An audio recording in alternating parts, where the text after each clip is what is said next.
Assalamualaikum warahmatullahi wabarakatuh. Selamat pagi Bapak Ibu penilai asesor sertifikasi dosen gelombang 1 2026. Perkenalkan, saya Tutik Rahyuningsih, salah satu dosen pada Prodi D3 Keperawatan Politeknik Kesehatan Bakti Mulia, Sukoharjo. Video ini dibuat untuk melengkapi persyaratan dalam pengajuan sertifikasi dosen gelombang 1 2026, yaitu pernyataan diri dosen dalam unjuk kinerja Tridharma Perguruan Tinggi atau PDD UKTPT dalam bidang pengajaran. Pada kesempatan ini, mata kuliah yang akan saya ambil sebagai contoh dalam video pembelajaran adalah mata kuliah inti pada program studi keperawatan, yaitu keperawatan maternitas yang merupakan salah satu bidang keahlian saya. Mata kuliah ini terdiri dari 3 SKS yang mencakup 2 SKS teori, 1 SKS praktikum. Mata kuliah ini disampaikan dengan metode DEI, Delivery Interaction Assessment dalam proses pembelajaran di kelas. Mata kuliah keperawatan maternitas ini disampaikan sebanyak 16 kali pertemuan yang terdiri dari 14 kali teori, 1 kali UTS, dan 1 kali UAS. Proses pembelajaran menggunakan SCL, Student Center Learning, dengan Problem Based Learning dan diskusi kelompok. Mata kuliah ini membahas konsep dasar keperawatan maternitas, konsep asuhan keperawatan ibu hamil, intranatal, postnatal, dan kesehatan reproduksi. Kegiatan pembelajaran dirancang dengan ceramah, diskusi, praktikum, diharapkan dapat memberikan kesempatan kepada mahasiswa menyelesaikan capaian pembelajaran. CPL pembelajaran pada mata kuliah ini yaitu 1. Mampu memahami ilmu keperawatan untuk melakukan asuhan keperawatan secara profesional dengan menggunakan pendekatan proses keperawatan CPL 02. Mampu melakukan komunikasi terapeutik dan menguasai keterampilan dasar keperawatan untuk melakukan asuhan keperawatan pada klien melalui kerja tim CPL 03. 3. Mampu memberikan asuhan keperawatan kepada individu, keluarga, kelompok, dan masyarakat dengan mengutamakan keselamatan klien dan mutu pelayanan berdasarkan perkembangan ilmu teknologi keperawatan untuk meningkatkan kualitas asuhan keperawatan dengan memperhatikan prinsip caring sesuai dengan Kode Etik Profesi CPL 05. Capaian pembelajaran mata kuliah keperawatan maternitas ini antara lain: 1. Mahasiswa mampu memahami konsep dasar keperawatan maternitas. 2. Mahasiswa mampu memahami konsep asuhan keperawatan ibu hamil. 3. Mahasiswa mampu mendemonstrasikan asuhan keperawatan pada ibu hamil. 4. Mahasiswa mampu memahami konsep asuhan keperawatan pada ibu intranatal. 5. Mahasiswa mampu mendemonstrasikan asuhan keperawatan pada ibu intranatal. 6. Mahasiswa mampu memahami konsep asuhan keperawatan bayi baru lahir. 7. Mahasiswa mampu mendemonstrasikan asuhan keperawatan bayi baru lahir. 8. Mahasiswa mampu memahami konsep asuhan keperawatan pada ibu postpartum. 9. Mahasiswa mampu mendemonstrasikan asuhan keperawatan ibu postpartum. 10. Mahasiswa mampu memahami konsep keluarga berencana dan kesehatan reproduksi. 11. Mahasiswa mampu memahami konsep asuhan keperawatan pada pasien dengan gangguan sistem reproduksi. 12. Mahasiswa mampu mendemonstrasikan asuhan keperawatan keluarga berencana dan kesehatan reproduksi. Mata kuliah keperawatan maternitas ini membahas tentang 1. Konsep dasar keperawatan maternitas. 2. Konsep asuhan keperawatan ibu hamil fisiologi dan patologis. 4. Konsep asuhan keperawatan pada ibu intranatal kala 1, 2, 3, dan 4. 5. Praktikum asuhan keperawatan pada ibu intranatal kala 1, 2, 3, dan 4. 6. Konsep asuhan keperawatan pada bayi baru lahir. 7. Praktikum asuhan keperawatan bayi baru lahir. 8. Konsep asuhan keperawatan pada ibu postpartum persalinan normal dan SC. 9. Praktikum asuhan keperawatan ibu postpartum persalinan normal dan SC. 10. Konsep keluarga berencana dan kesehatan reproduksi. 11. Konsep asuhan keperawatan pada pasien dengan gangguan sistem reproduksi. 12. Praktikum asuhan keperawatan pada pasien dengan gangguan sistem reproduksi. Referensi yang kami gunakan dalam mata kuliah keperawatan maternitas ini diantaranya 1. Bobak dan Jalar tahun 2004, buku ajar keperawatan maternitas. 2. Rahyuningsih dan Mumtazah tahun 2024, penata laksanaan posisi elevasi kaki dan ankle pumping exercise dengan masalah perfusi peripher tidak efektif edema kaki pada ibu hamil trimester 3. 3. Rahayu Ningsih tahun 2019, buku keperawatan payudara dan pijat oksitosin. Dalam penyampaian mata kuliah, saya menerapkan komponen utama yaitu DEI, Delivery, penyampaian materi yang tertuang sesuai dengan RPS dan kontrak belajar yang disepakati bersama. Materi pembelajaran dapat diakses pada Google Classroom sesuai mata kuliah. Interaksi merupakan komunikasi dua arah antara dosen dengan mahasiswa, meliputi tanya jawab, diskusi, presentasi, ataupun role play. Assessment merupakan proses penilaian terdiri dari penilaian formatif yaitu penilaian sikap, keterampilan, kuis, dan penugasan, sedangkan penilaian sumatif diambil dari nilai UTS dan UAS. Pada mata kuliah ini, aspek penilaian terdiri dari beberapa poin yaitu kehadiran 5%, tugas individu dan keaktifan, tugas kelompok, case study, dan lainnya yaitu 30%, UTS 30%, dan UAS 35%. Untuk metode yang digunakan dalam mata kuliah ini ada delivery learning, presentasi kelompok, case study, dan juga problem based learning. Baik, berikut adalah video proses pembelajaran mata kuliah keperawatan maternitas yang akan dilaksanakan di kelas secara luring. Selamat menyaksikan. Baik teman-teman, Assalamualaikum warahmatullahi wabarakatuh. Waalaikumsalam warahmatullahi wabarakatuh. Bagaimana kabarnya hari ini, teman-teman? Alhamdulillah baik. Teman-teman, sebelum kita mulai perkuliahan pada siang hari ini, kita berdoa terlebih dahulu agar diberikan kemudahan dan kelancaran dalam menerima ilmu. Menurut agama dan kepercayaan masing-masing, berdoa mulai. Berdoa selesai. Baik teman-teman, silahkan sebelum kuliah dimulai membuka presensi yang berada di SKBN terlebih dahulu. Baik, sudah semua. Tadi hormon yang berpengaruh dalam proses menstruasi sudah. Sekarang fase menstruasi ada berapa? 4. Silakan siapa yang masih ingat di sini? Saya, Bu. Ya. Yang pertama ada fase menstruasi, yang kedua ada pasca haid. Ada berapa teman tadi katanya?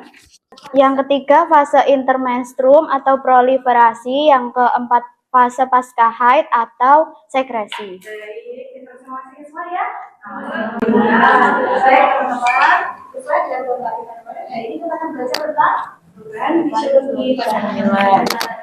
Dan yang kita tahu sebelum Ibu jelaskan, kira-kira apa sih perubahan fisiologi pada ibu hamil itu? Ada yang tahu? Saya, Bu. Keadaan di mana semua sistem tubuh mengalami perubahan dari keadaan tidak hamil ke keadaan hamil. Karena semuanya sekarang kita lihat slide yang ada di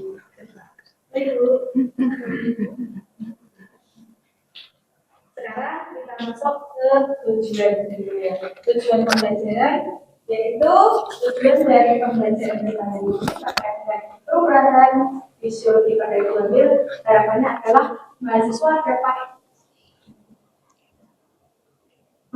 dapat menjelaskan definisi dari kehamilan.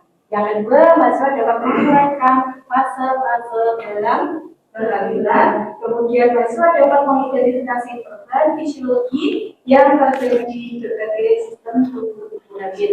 Ketiga, mahasiswa dapat mengidentifikasi perubahan fisiologi yang terjadi pada berbagai sistem tubuh ibu hamil. Yang keempat, mahasiswa dapat menganalisis hubungan antara perubahan fisiologi tubuh dengan imunnya atau luka yang dirasakan oleh ibu hamil. Kemudian yang terakhir, mahasiswa harapannya nanti dapat mengintegrasikan pengetahuan tentang perubahan fisiologi dalam berikan asuhan perawatan. Jadi kita lanjutkan. Nah ini tadi yang sudah dijawab oleh teman-teman semua tentang perubahan fisiologi pada ibu hamil ya. Perubahan fisiologi kehamilan tidak sebagai rangkaian proses adaptasi yang dinamis sistemik dan reversibel yang terjadi pada tubuh seorang wanita untuk mendukung pertumbuhan, perkembangan serta kelangsungan hidup janin di dalam kandungan tanpa mengorbankan kesehatan ibu. Jadi pada saat nanti ibu terjadi kehamilan, sudah pastikan dia positif hamil di dalam tubuhnya pasti dengan adanya perubahan hormon yang terjadi pada tubuh ibu, maka akan meningkatkan perubahan pada sistem tubuh gitu ya. Entah itu nanti pada berbagai sistem yang terbuka, yang jelas di situ adalah tidak mengorbankan ya. Kemudian ini fisiologi maternal semua tubuh mengalami perubahan drastis dari keadaan tidak hamil ke keadaan hamil yang secara umum dikenal sebagai fisiologi maternal atau fisiologi kehamilan. Tadi yang disampaikan oleh Mbak dan sudah berkali-kali sudah belajar sebelumnya itu. Kemudian lanjut, nah ini karena dibagi menjadi 3 fase. Yang pertama adalah trimester 1, itu ada usia mulai dari 1 sampai dengan 3 bulan. Kemudian trimester 2 usia 4 sampai dengan 6 bulan. Ketiga usia dari 7 sampai 4 bulan. Baik teman-teman, sampai di sini ya. Nah, kira-kira di setiap tahapan atau fase ini tadi kan terjadi perubahannya, mulai 1 sampai 3 bulan, usia 4 sampai 6 bulan, 7 sampai 9 bulan. Kira-kira nih teman-teman, perubahan fase apa sih yang terjadi pada ibu hamil? Saya Bu, ada 3 sistem. Yang pertama yaitu sistem gastrointestinal. Itu tandanya sering terjadi mual muntah. Yang kedua ada sistem perkemihan, tandanya sering terjadi buang air kecil. Yang ketiga sistem kardiovaskuler, itu terjadi edema pada kaki. Kenapa bisa mengatakan Mbak Anissa mengatakan tadi perubahannya pada gastrointestinalnya Bu, mengatakan ini mual muntah, tapi Mbak Anissa bisa mengatakan bahwa mual muntah itu juga dengan hamil walaupun itu terjadi perubahan pada ibu pada saat hamil. Kenapa? Karena mual muntah juga bisa terjadi karena adanya gangguan sistem pencernaan atau gastritis. Baik. Terus kemudian teman-teman kira-kira nih yang ibu ini ternyata kok ada gangguan pada gastrointestinalnya, ibu mengalami mual muntah, kok ternyata ibu itu diduga hamil. Itu berarti tema apa kira? Ada hubungannya dengan apa? Peningkatan hormon. Terima kasih teman-teman sudah belajar ya ini ya. Baik, kita lanjutkan dari berbagai pendapat teman-teman tadi coba kita lihat. Nah, perubahan yang terjadi pada sistem ini antara adalah ada sistem reproduksi dan kardiovaskuler, ada sistem pernapasan dan pertumbuhan, pada sistem pencernaan, metabolisme dan berat badan, khususnya dengan sistem dengan payudara dan endokrin. Ada sistem reproduksi. Sistem reproduksi, suplai darah akan meningkat seiring dengan berkembangnya janin. Ya, jadi dengan adanya proses pembentukan janin maka akan terjadi peningkatan vaskulari darah dari ibu menuju proses pembentukan janin itu sendiri. Ya. Nah, proses vaskularisasi menyediakan pasokan darah yang banyak untuk pembentukan janin. Jadi semakin bertambah dengan proses pertumbuhannya janin semakin bertambah, maka nanti vaskularisasi atau area itu akan semakin bertambah ya menuju ke proses pembentukan janin sendiri. Kemudian ada adaptasi fisiologi ini menyebabkan munculnya adalah serta tanda khas pada hamil. Nah ini sekarang uterus. Kira-kira kalau ibu hamil uterusnya semakin bertambah besar itu nanti melar itu bagaimana dengan ukuran dan sebagainya? Berubah baik. Nah di sini panjangnya akan berubah. Ya, kedalamannya berubah, luas berubah, berat berubah, ketebalan berubah dan volumenya berubah. Yang paling kelihatan adalah pada beratnya pastinya. Jadi bertambahnya usia, berarti janin semakin besar, otomatis berat uterus semakin besar. Kemudian di ketebalannya, yang tadinya tebal banget 1-2 cm, nanti bisa sampai di usia 3 trimester 3 atau 9 bulan itu bisa sampai menipis menjadi 0,5 cm. Jadi seperti balon, semakin tiup semakin besar. Semakin besar janinnya, otomatis perutnya rasanya semakin menipis. Lanjut, nah ini pada pemeriksaan manual ya. Uterus terlihat amplifleksi, berukuran lebih besar dan terasa lebih lembut saat disentuh pada kondisi yang normal. Nah, ini bagian tersebut menjadi semakin lembut, terutama pada segmen bawah rahim. Ketika dia diraba dengan pemeriksaan di manual dari bawah, dia akan teraba lembut yang disebut dengan. Nah, kemudian selanjutnya, nih, pada saat kondisi cairan yang berlebih memungkinkan pergerakan janin terasa seperti panggilan saat dilakukan pemeriksaan. Jadi kalau di dalam rahim ibu kan ada lapisan atau cairan amnion. Ketika janin itu masih kecil usianya, maka seolah seperti dia mengambang. Ketika nanti dilakukan pemeriksaan di serta perut ibu, dia akan melengking. Itu namanya tanda balok.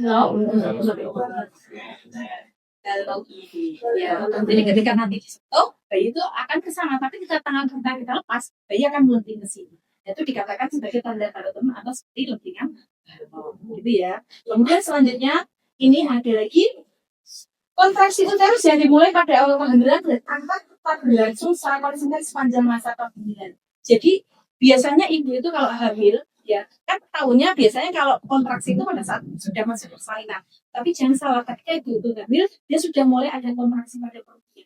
Kontraksi kecil sampai nanti dia menjelang persalinan tetap masih ada kontraksi. Nah ini kontraksi itu biasanya dimulai pada akhir minggu 12, jadi ibu sudah mulai merasakan ada kontraksi apa disebut dengan dispalsu gitu ya. Nah itu nanti sampai dengan mendekati persalinan sampai nanti semakin bertambah itu ketika sudah masuk persalinan. Nah mulai adanya kontraksi pada saat ibu hamil pada minggu 12 inilah yang disebut dengan pada cervix. Nah cervix kemudian cervix mengalami perubahan fisik menjadi jauh lebih lunak selama masa kehamilan dibandingkan dengan sebelumnya. Yang disebut dengan tanda buce. Nah ini, selain dia cervix itu semakin bertambah lunak dan halus, maka dia juga akan mengeluarkan mukus yang total berfungsi sebagai sumber pelindungan bakteri yang akan masuk dalam rahim yang disebut dengan perubahan fisiologi pada kehamilan cervix ya.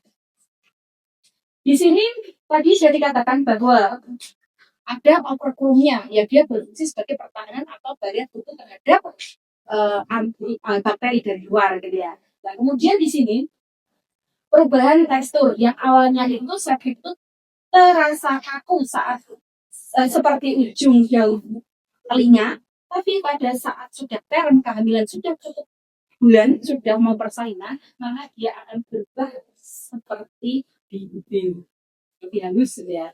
Terus ini vagina, di vagina terjadi peningkatan vaskularisasi yang menyebabkan perubahan warna di vagina karena adanya aliran darah yang meningkat pada janin dari ibu ke janin menyebabkan terjadinya kongesti vena, bendungan pada pembuluh darah bagian genitalia. Makanya nanti akan terjadi perubahan warna yang sebelumnya vagina itu berwarna merah muda cerah menjadi biru keunguan yang disebut dengan tanda selanjutnya teman-teman tadi sudah masuk bagian sel, sekarang masuk ini jadi perubahan pada pipi, pada payudara, kemudian pada perut, ya. Begitu juga pada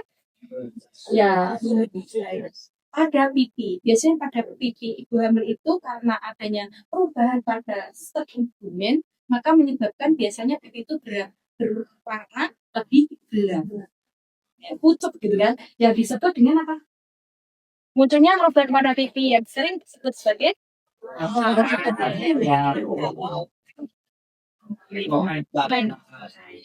kemudian perubahan pada dua setelah karena hormon estrogen dan progesteron yang meningkat, maka payudara akan membesar karena terjadi hiperplasia alveolar mamae dan terjadi peningkatan suplai darah dan deposit hormon. Semakin usia kehamilan semakin besar, maka payudara semakin besar, tetapi akan terjadi perubahan warna pada kulit payudara, juga pada kulit dan areolanya akan menghitam lebih gelap, gitu ya. Kemudian selanjutnya pada uterus atau pada perut terjadi perubahan apa terkait dengan perubahan integumen. Pembesaran uterus memicu tarikan pada kulit menyebabkan serabut elastik pada lapisan terdalam terpisah dan terputus akibat adanya regangan tadi. Jadi kalau tadinya itu ketebalan uterus itu adalah 1 sampai dengan 2 cm, ketika itu hamil perutnya semakin bertambah besar, maka dia akan meregang, maka akan menjadi menipis. Gitu kan? Nah, dari penipisan itu sampai menjadi 0,5 cm. Nah, tapi dengan adanya peregangan tersebut akan menyebabkan ini guratan peregangan yang terlihat sangat jelas, umumnya muncul pada area abdomen atau perut dan pada pangkat ibu hamil. Jadi nanti seperti terjadi stigma atau ini apa namanya ya garis-garis. Nah itu biasanya adanya peregangan itu akan menyebabkan terjadinya pruritus atau gatal-gatal pada ibu hamil. Itu karena adanya peregangan tersebut. Gitu. Nah, dengan adanya gatal-gatal itu, maka nanti itu diakinkan oleh dia boleh membuat ya. Nah, garis-garis ini ya nanti ada apa namanya yang berada di dalam perut yang ke samping kanan yang disebut dengan stria gravidarum, ada yang garisnya pas di tengah perut yang disebut dengan lilia. Nah inilah stria gravidarum, itu adalah yang garis-garis yang berada di kanan dan kiri dari abdomen atau perut. Nah, sedangkan yang berada di tengah ini teman-teman, garis ini yang disebut dengan lilia kan semakin padang kelihatan apa garisnya semakin kelihatan ya. Baik, lanjut. Suler, volume darah nih. Nah, volume darah meningkat sebesar 30 sampai dengan 40% dari volume yang normal. Karena tadi terjadi peningkatan vaskularisasi darah dari ibu menuju ke janin untuk proses pembentukan janin semakin kemungkinan. Sangat berguna untuk kebutuhan untuk para isi di placenta. Berfungsi sebagai cadangan untuk mengantisipasi penerimaan darah saat itu. Baik teman-teman, untuk berikutnya adalah kebutuhan zat besi. Jelas ya, pada ibu hamil pasti dia akan mengalami kebutuhan zat besi yang meningkat seiring dengan pertumbuhan janin. Nah ini, fetus atau janin memerlukan kira-kira 350 sampai dengan 400 mg zat besi untuk mendukung pertumbuhan janin. Nah, nanti sampai di akhir masa kehamilan, maka kebutuhan zat besi pada ibu hamil kemungkinan diperkirakan adalah bertambah kurang lebih 800 mg zat besi. Ya. Total kebutuhan peningkatan zat besi tersebut mencapai kira-kira 800 mg. Sekarang terakhir ya. Nah, sekarang cara mengatasi ketidaknyamanan pada ibu hamil. Ada tadi salah satunya sesak nafas. Nah, bisa diatasi dengan menggunakan bantal tambahan untuk meninggikan posisi kepala ya. Dan dada bagian atas saat tidur dengan posisi semi fold. Kemudian selanjutnya ada edema pada kaki. Nah, aliran darah yang dari bawah sulit untuk naik ke atas. Sehingga terjadi udem kan pada kaki yang paling kelihatan gitu ya.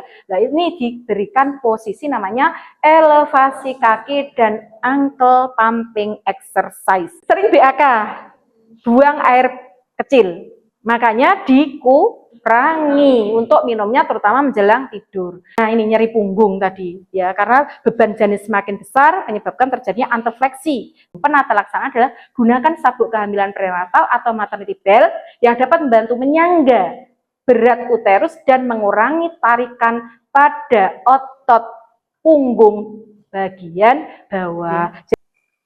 Baik, selesai teman-teman. Di sini sudah jelas semuanya? Sudah. Baik, untuk mematangkan pemahaman teman-teman, maka Ibu akan memberikan case study. Nah, habis ini nanti teman-teman silahkan membentuk diskusi 4 kelompok. Ya. Ini teman-teman silahkan dikerjakan ya, sesuai dengan waktu yang kita sepakati bersama. Baik, Ibu izin untuk menyampaikan hasil diskusi dari kelompok kami. Untuk tanda fisiologis normal apa saja yang sedang dialami Nyonya S beserta alasan ilmiah dan hormonal di baliknya. Yang pertama ada di sistem kardiovaskuler, kaki bengkak di sore hari. Itu disebabkan karena penekanan uterus pada vena iliaca menghambat drainase vena dari kaki, meningkatkan tekanan hidrostatik dari kapiler ekstremitas bawah yang menyebabkan cairan menembus ke jaringan interstisal, menimbulkan edem. Terus yang kedua ada respirasi. Pasien mengeluh akhir-akhir ini merasakan sesak nafas. Diafragma terdorong ke atas sebanyak 4 cm dan puncaknya pada paru-paru. Tidal volume meningkatkan O2 dalam darah, menyebabkan sensasi akibat dari pernafasan pendek. Terus yang ketiga ada sistem muskuloskeletal. punggungnya nyeri, sendi pelvik sedikit bergerak, postur tubuh secara bertahap mengalami perubahan karena janin yang membesar di perut. Kompensasi P meningkat, berat badan ini, bahu lebih tertarik ke belakang dan tulang belakang lebih melengkung. Sendi tulang belakang lebih lentur dapat menyebabkan nyeri punggung. Untuk selanjutnya kelompok 2 atau 3 siap belum? Sudah. Ya, baik Mbak Aziza, silakan. Sistem perkemihan jadi sering kencing karena janin turun lebih rendah ke pelvik, lebih menekan ke sikat urinaria, jadi semakin meningkatnya berkembang. Baik, terima kasih Bapak sudah menyampaikan. Sekarang untuk penata laksanaannya nih, kelompok berapa ini? Kelompok 2, kelompok 4, kelompok 2, penata laksanaan silakan.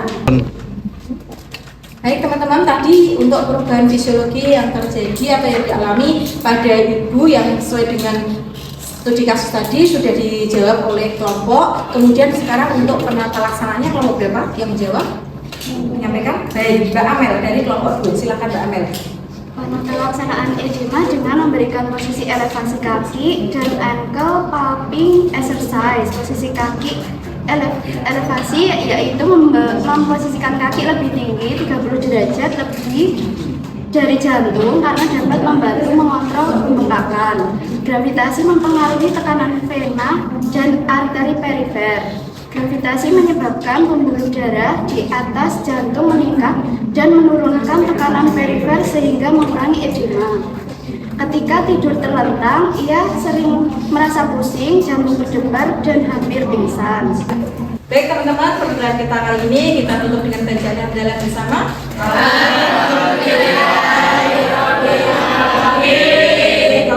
Assalamualaikum warahmatullahi wabarakatuh. Waalaikumsalam warahmatullahi wabarakatuh. Demikian video proses pembelajaran dalam mata kuliah keperawatan maternitas dengan materi perubahan fisiologi pada kehamilan.